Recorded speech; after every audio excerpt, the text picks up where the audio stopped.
Welcome to our video on maintenance tips for grating machines. Keeping your grating machine in top shape ensures efficiency, longevity, and the best performance. In this video, we'll walk you through essential maintenance steps to help you avoid breakdowns and keep your machine running smoothly. Let's get started.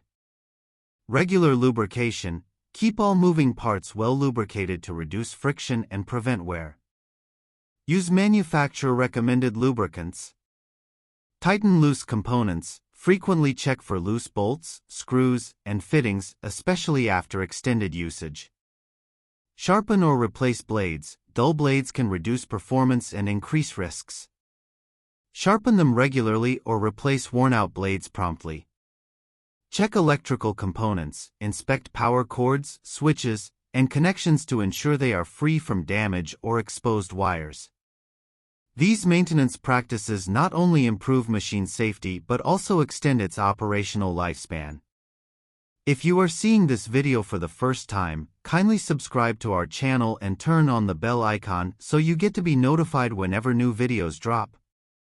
For more information on the maintenance tips for grating machines, reach us at gz-supplies.com or email us at sales@gz-supplies.com.